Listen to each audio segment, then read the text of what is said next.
1861, Richmond, Virginia. The city braced for war, but inside the Morris household, silk and silver drowned out the sound of drums. Cannon foundries thundered at the edge of town, young men paraded in grey uniforms through Capitol Square, and newspapers shouted of secession as if it were salvation. Yet within the high-pillared house of Edward and Emily Morris, the air smelled not of iron or Chian powder, but of imported perfumes, sugared almonds, and the starch of gowns being pressed for a party that would not wait for history. The house itself stood like a declaration of arrogance. Tall windows, polished floors, chandeliers hung with glass drops that caught candlelight like frozen rain. To the visitors who would arrive that evening, it would seem a fortress of stability, a place where laughter and music could continue even as the nation split open. But beneath its roof, the walls had absorbed other sounds: muffled sobs, the sharp crack of a whip carried in from the yard, the soft scrape of a needle drawn endlessly through fabric. That needle belonged to Mary. She was 26, a woman shaped by bondage, her life measured in years of forced labor. She had never left Richmond, though she had stitched gowns meant for Paris salons. Her body bore the marks of toil spine, bent from long hours hunched over cloth, fingertips pricked raw and scarred, eyes strained by candlelight that burned late into the night. She was the seamstress of the Morris household, not by choice, but by decree. From the age of 10, she had been trained to patch, to mend, to embroider skulls that in another world might have brought pride, but here chained her to another woman's vanity. Her mistress, Emily Morris, wore those gowns like trophies. She delighted in telling guests, "My seamstress is the best in Virginia." Imagine such skill from such small hands. She said it not as praise, but as spectacle. At parties, she would summon Mary into the parlor, order her to kneel, and unfasten a hem with a theatrical rip. Guests would laugh as Mary stitched it back, her hands trembling, while every gaze pressed upon her like weight. "See how fast she works," Emily would coo, "but only because I trained her well." The humiliation was endless. One evening, Emily reached for Mary's scarf and yanked it away before a circle of ladies. "Look," she said, tilting Mary's head as if she were an exhibit. "The hands that touch my silk, the hair that brushes my lace." The women tittered behind their fans. Mary lowered her eyes, but inside her chest something tightened and held its breath. If Emily's cruelty had ended with mockery, perhaps Mary might have endured in silence forever. But Emily had a sharper edge: indifference to suffering. Mary's younger brother worked in the stables. Barely 16, he was gentle, shy, more familiar with horses than people. One morning, his hand slipped and a saddle fell to the ground with a dull thud. The master, Edward Morris, saw it. His rage was swift. He beat the boy until his body broke under leather and boot. Blood soaked the dirt. The stable grew quiet except for the last rattling breath. Mary was not allowed near. She heard of it only when another servant, eyes swollen from tears, whispered the truth. By the time she reached the yard, the body was still. Her brother's face, once soft with boyish innocence, was waxen with death. Emily stood nearby, her dress spotless, her expression unmoved. She glanced at the body, then at the servants who carried it away, and said with chilling casualness, "One less mouth to feed." Mary did not weep in public. She held her silence like a shroud. That night, when the burial was done in the unmarked corner of the field, she knelt alone, pressing her hands into the raw earth. The world had narrowed to soil, cold air, and the echo of his last cry. And yet before dawn, Emily summoned her. The mistress's voice was sharp, businesslike.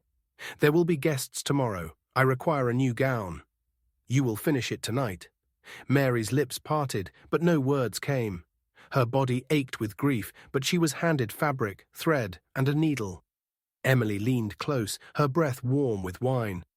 "You were born to fix what I tear," she whispered. So Mary worked through the night, her stomach knotted with hunger, her eyes burning from lack of sleep, her fingers pricked until spots of blood marked the fabric. Each stitch felt heavier than iron.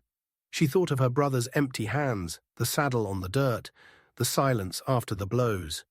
By the time the sun rose, the gown was finished. She delivered it without a word.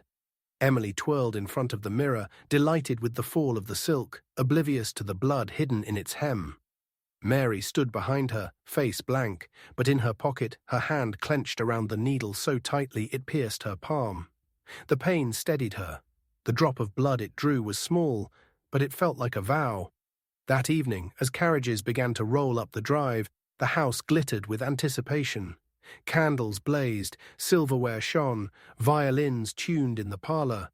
Guests would laugh and dance, unaware that beneath the chandeliers a woman in plain dress moved silently among them, carrying both thread and memory. Mary's silence was no longer emptiness, it was weight, it was gathering. The Morris house that night stood defiant against the storm of war.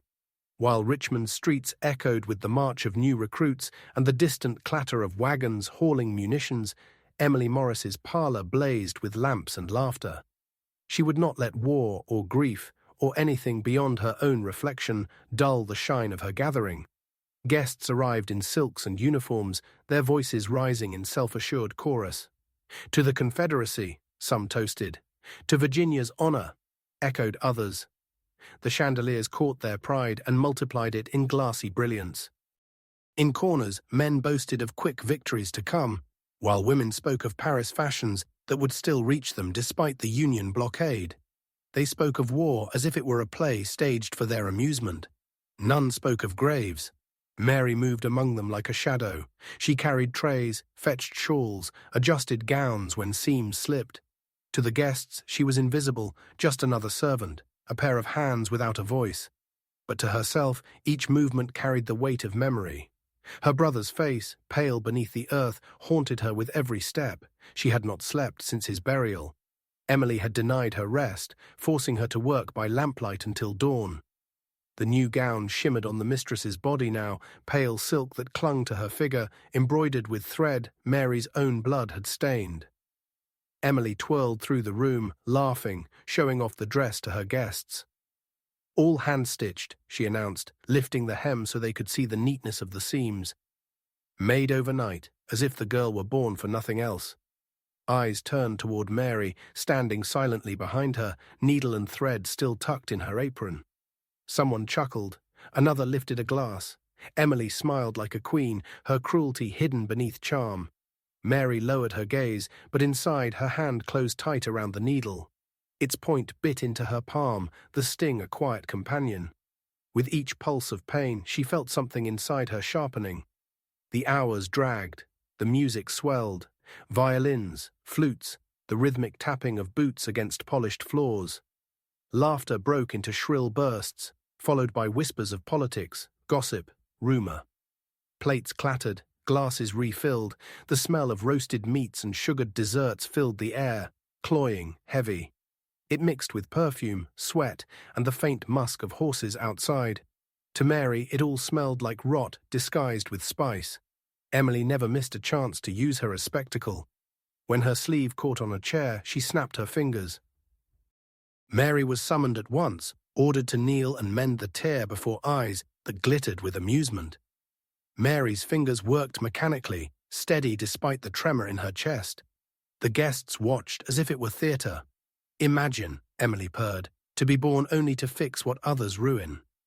The words echoed in Mary's skull. Born to fix, born to mend, born to serve.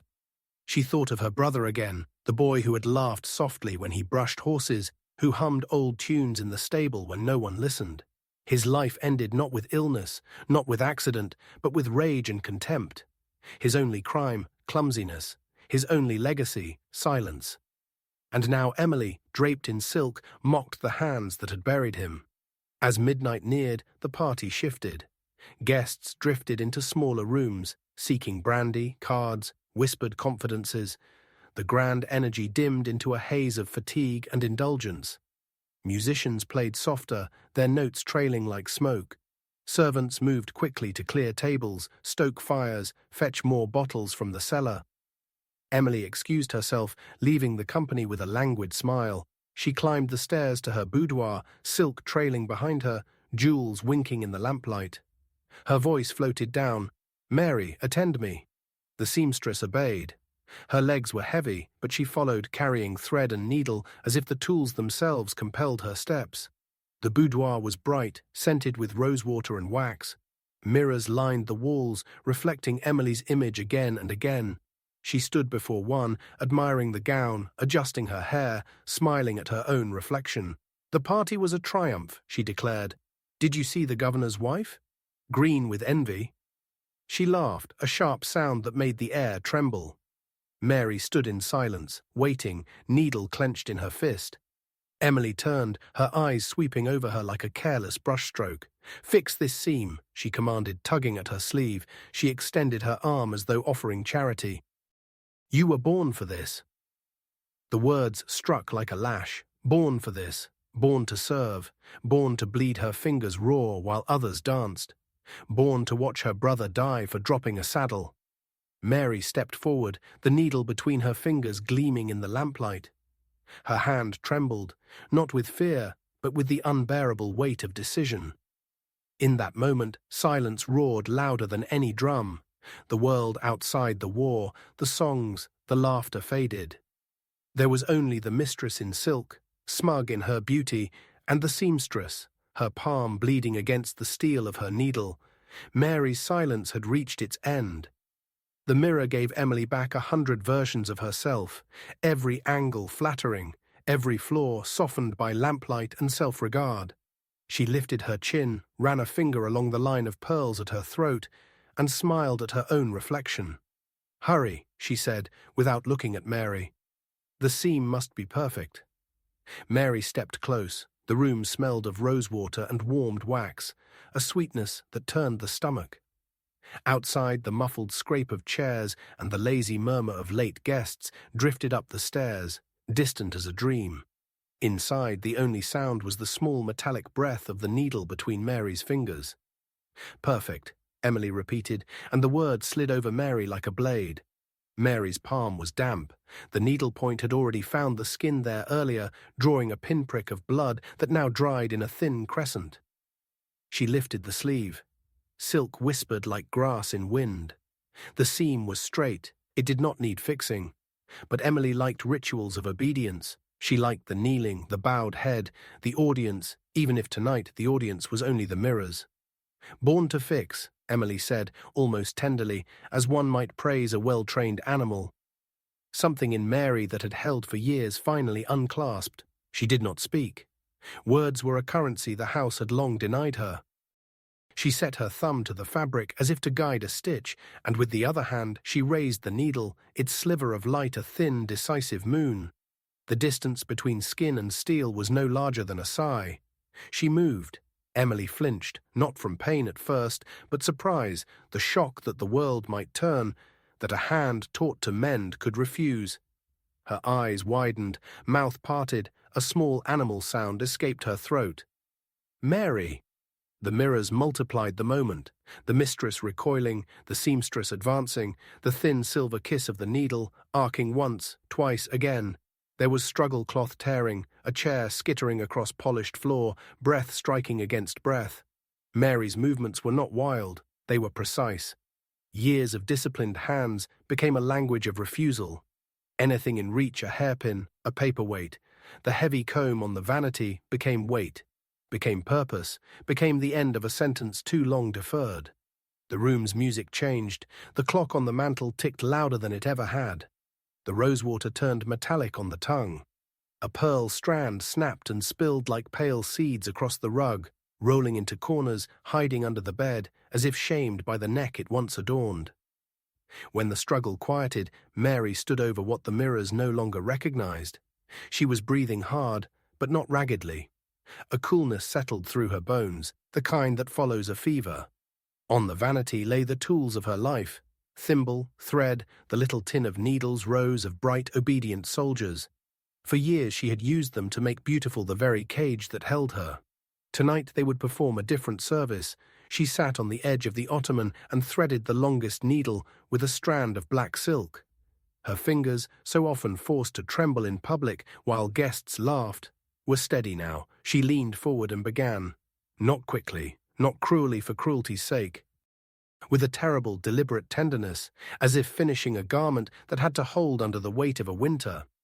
She drew seam to seam across the rent sleeve, along the torn bodice, over the places where the body had come apart from itself in panic and pride. She stitched as if pinning a storm to stillness, in, out, in, out. The rhythm of 10,000 hems redirected. The needle flashed, disappeared, emerged, bit silk, kissed skin, made a line where there had been damage. She was not fixing, she was writing. The mirrors watched, they could not look away. In their multiplied gaze, the mistress became what she had made of others: display, object, tableau. The boudoir filled with the soft, relentless hush of thread sliding through fabric. It sounded like tide withdrawing from shore after a ruined feast.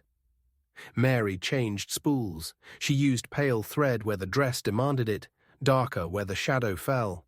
She created neat, pitiless ladders of stitches across the exposed places the house had never allowed her to name. When a pearl rolled near her heel, she picked it up, pressed it into the seam like a button, and fixed it there with 4 precise crosses, the way Emily had once insisted decorative closures be secured for show. Even now Mary honored the technique. Technique was the only freedom they had permitted her, so she made of it a sentence and a verdict. Outside in the hallway, a laugh rose, then faded. Steps passed the door. No one entered. The party would go on because wealth believed itself soundproof. In the end, the body looked dressed and undressed at once, silk held together by a map of tiny black and white sutures, puckered here and there where Mary had tightened too firmly, as if binding an unruly thought. She tied each final knot with a calm that surprised her, snipped thread close with the sewing shears she always kept at her belt, and arranged the hands as Emily had once arranged Mary's, folded, demure, like a portrait's lie. She wiped her fingers on a cloth. The cloth bloomed. She folded it carefully, set it beside the thimble. Through the window, night leaned toward its last hours. The city beyond was quieting, even the foundries paused between roars. Somewhere a rooster, deceived by lamplight, made a thin, confused call and fell silent again. Mary sat down on the rug, then shifted to the low chair by the dressing table. Her body found a stillness it had never been granted in life. She placed the blood-slick needle on the vanity as if returning a borrowed instrument. Her hands rested in her lap. She studied the room, the velvet chaise, the lacquered brush, the portrait miniature propped by the mirror. In the miniature, Emily's mouth curved in that small, satisfied way. Mary turned it face down. Time moved without asking her now. Wax dripped down to the lip of candles and made small ivory pools. The clock ticked through minutes that felt like years. Mary watched her breath rise and fall, steady as tide. In the yard, a horse stamped once, heavy and impatient. Dawn began as a rumor at the edges of the window. Grey seeped into blue, and blue thinned toward a weak, bruised gold. The house woke in sighs, a grate being cleared, a door drawn back, soft voices below, the hush of a broom. Footsteps on the stairs, hesitant, then bolder, then clustering. Knuckles on the door. A pause. The latch. The maid who entered first stopped so suddenly her tray leapt and rattled. Another woman peered over her shoulder, gasped, clapped a hand to her mouth. A third crossed herself without thinking. They took it in.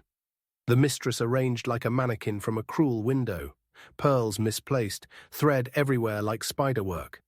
The seamstress nearby, hands stained, face unstartled, eyes clear. Mary did not rise. She did not apologize. She did not proclaim. The act had already spoken in a language even the mirrors understood. She lifted her gaze to the doorway, and the women there who had known humiliation as a season and labor as a prayer, no one answered, saw in her a quiet that was not surrender, but completion. One turned and fled, crying for the master. Another stayed. Her lips moved, but whatever she said was more breath than word, maybe a name, maybe a mercy. The corridor filled with voices, the thud of boots, the clatter of a dropped cane. Someone shouted, someone retched in the hall. The master's shape darkened the threshold, his face, when he saw the room, cracked like glaze in cold water. "God," he whispered. But it was not a prayer. Men spilled in behind him, too, then 3 servants, cousins, a neighbor who had slept on a sofa after too much brandy.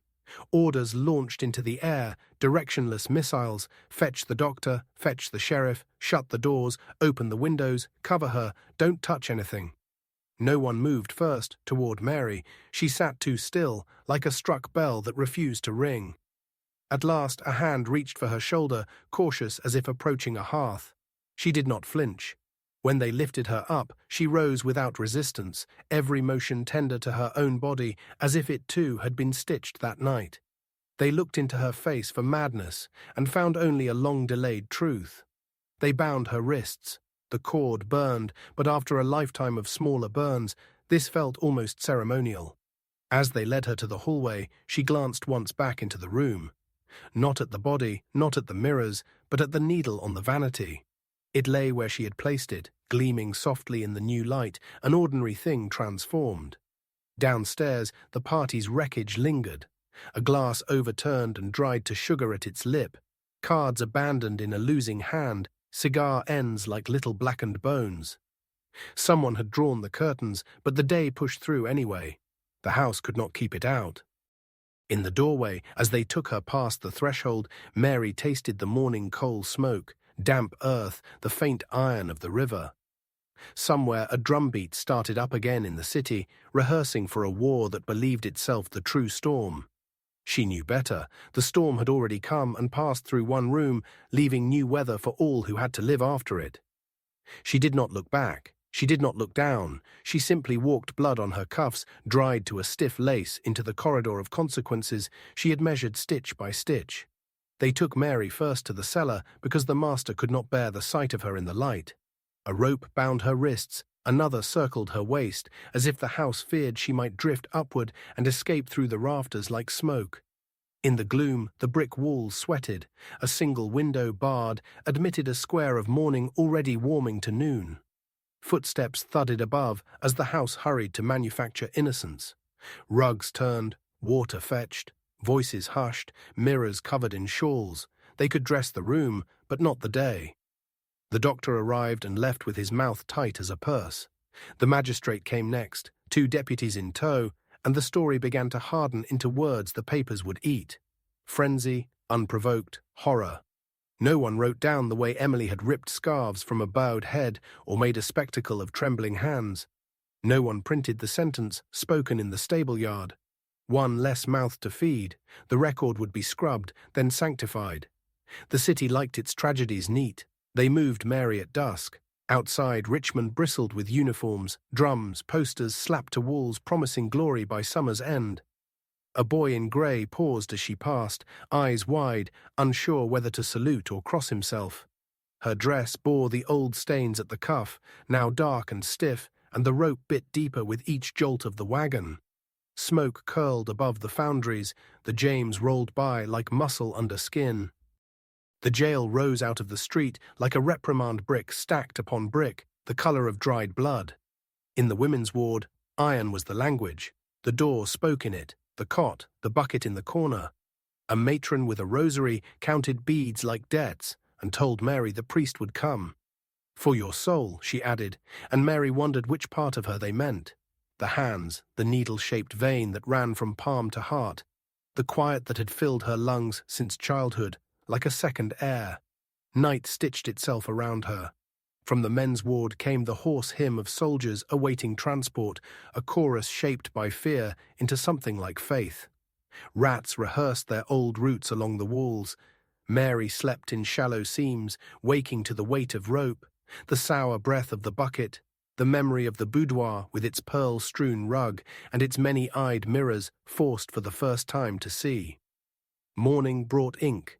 The Richmond Dispatch called it madness. The Inquirer found it omen. She read neither, but the matron liked news and read aloud between chores. Seamstress slays mistress in satanic fit. A warning to householders. Let this be a lesson about idle Negro girls taught above their station. No column mentioned a burial in a corner of field, a boy's saddle slipping, a mouth declaring famine over a body. The law trimmed stories the way Emily trimmed gowns. What did not flatter was cut and swept away. The trial assembled as if for a social engagement. The gallery rustled with silk and starch. Men cleared throats over their honor. Women dabbed at eyes already sculled in selective tears. Mary's dress was laundered to an obedient grey. Her wrists wore iron instead of ribbon. The judge looked at her as if at a stain on parchment. The prosecutor spoke of frenzy and ungratefulness, of a kindness answered by unspeakable violence. He lifted the stitched dress, sealed now in muslin for decency, like a relic of a wronged saint. The jury swallowed as one body. A lawyer appointed, reluctant, rose to offer the thinnest veil. Exhaustion, he said. Hysteria. Female disturbances made monstrous by the pressures of war. He did not speak the word slavery. He did not speak the word brother. He could not risk unseaming the city's favorite garment. They asked Mary if she wished to speak. She stood, the chain between her ankles answering for her with a small chime. No, she said. It was not refusal, it was completion. Everything necessary had been said in thread.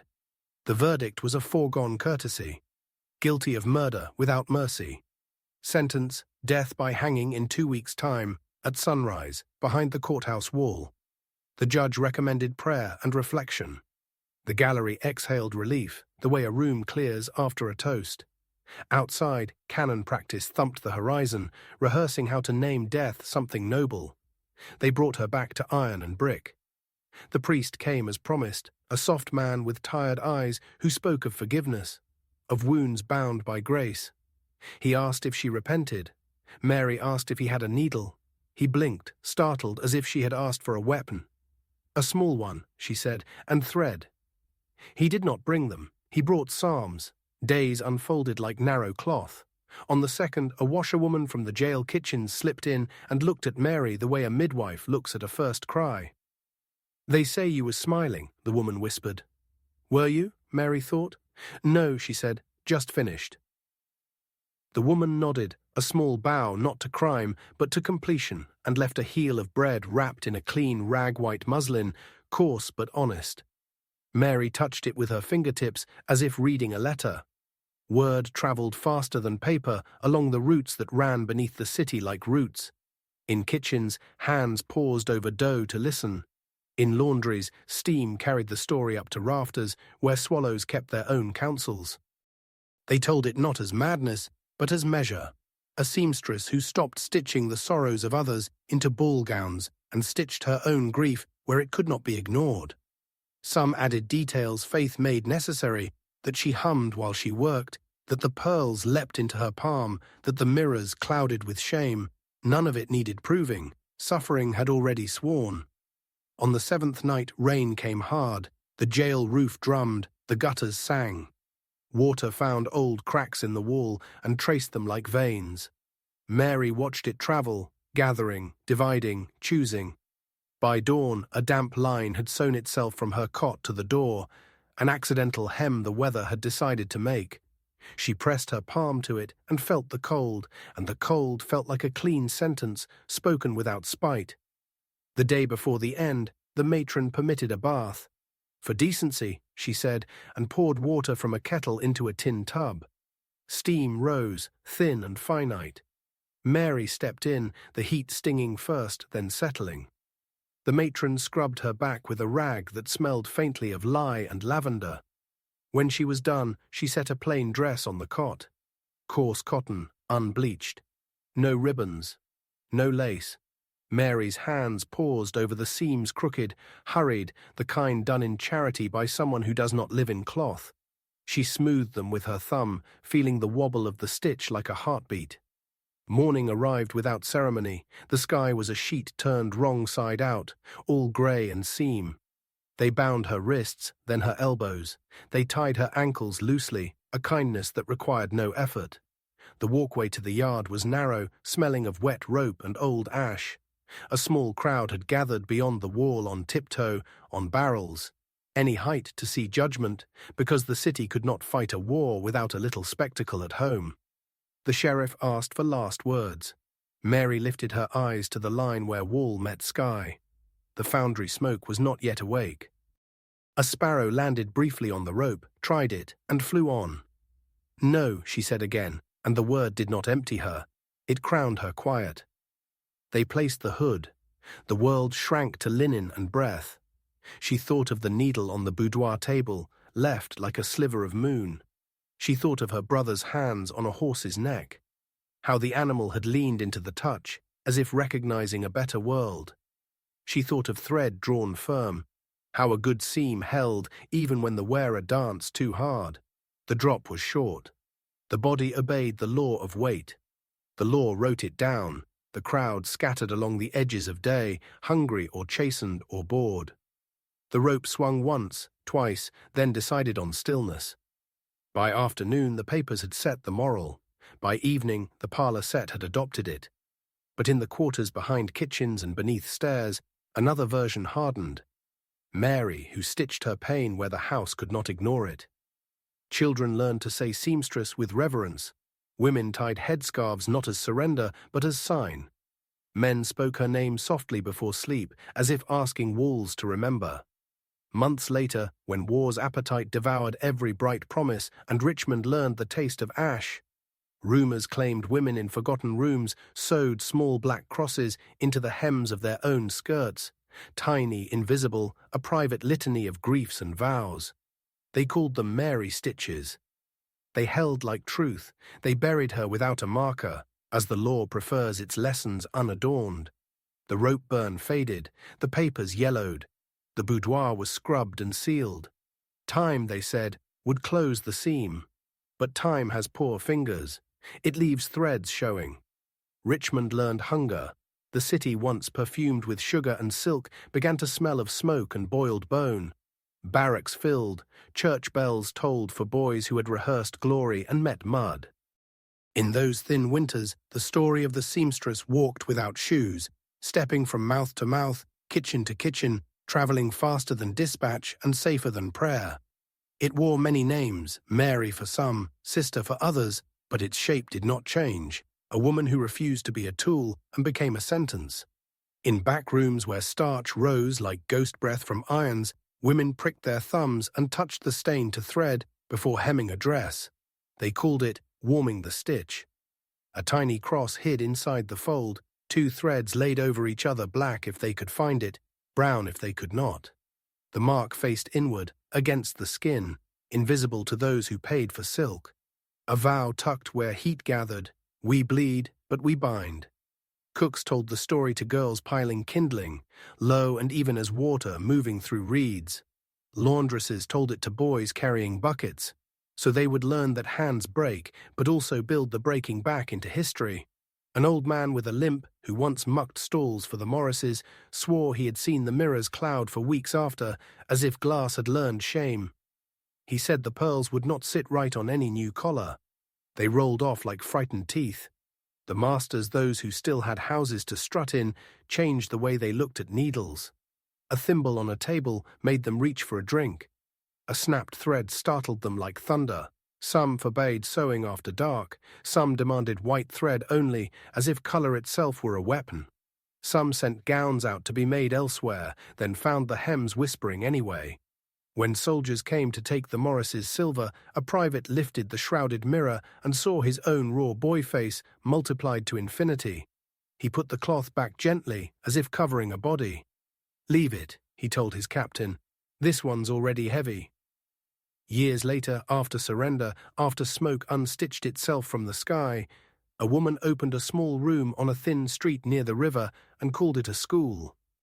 She taught letters by candle ends, numbers by beans in a saucer, history by whispers that did not hush when boots passed. Above her chalkboard hung no portrait, only a loop of black thread tacked in a circle. "For mending," she said when asked, "and for remembering what mending is not." A girl there, barefoot, fierce-eyed, asked if Mary was wicked. The teacher shook her head slowly. No, the house was wicked. She was a needle in a world of knives. Another child wanted to know if the courts were right. "Courts measure what is legal," the teacher said, pressing her palm to the chalk dust so it printed her skin white. "A life like ours is measured elsewhere." In parlors that survived, they softened Mary into cautionary lace. "A terrible madness," ladies said, sipping chicory, "a servant's hysteria." Of course, one must be stern. Their daughters repeated the lie at parties, then watched the hems of their sleeves for the small secret crosses they could not find but could sometimes feel, pricking the skin like remembered frost. In quarters, Mary was not lace. She was iron kept warm in the coals. She was a quiet lamp in a window of rain. When the old ones sang, they folded her name into the line where lament turns its head toward oath. When mothers wrapped their infants tight, they kissed a hidden stitch and breathed, "Hold." A traveller passing through, face lined by many roads, heard the tale and laughed too loudly. "Exaggeration," he said. "No woman could do such a thing alone." An elder looked up from carding wool. "You have never seen a woman alone," she said. "You have only seen a woman surrounded." On summer evenings, when the river slept shallow and the crickets rehearsed, children played the story in the alley. One would be the mirror, two the ladies with fans, one the mistress, elbows high, one the seamstress with a darning needle made from a twig. They would never touch flesh. They would tap the air, stitch nothing, then sit solemnly on the stoop until the mothers called them in. Games teach what sermons cannot. Time's poor fingers kept dropping the official version. New papers wrote new lies, but the thread held. Even when it thinned, even when it snarled, even when it broke, hands found the end again and wet it and worked it back through the eye. If you look at the old gowns kept in trunks in attics where dust has learned patience, you will sometimes find a line inside the hem that is not the maker's, a second seam running parallel, heart close to the body. It will be done in darker thread, tight as a mouth that has spoken and will not recant. It is not repair, it is witness. They never gave Mary a stone. So the people laid hers where stones last, in habits, in the way a woman hums over work that will not be named, in the glance two men share when cruelty passes dressed as law, in the prayer that begins without God's permission. Newspapers called her insane. The court called her guilty. The rope called her weight. But the hands that kept the world from falling apart call her by the only name that fits, remembered.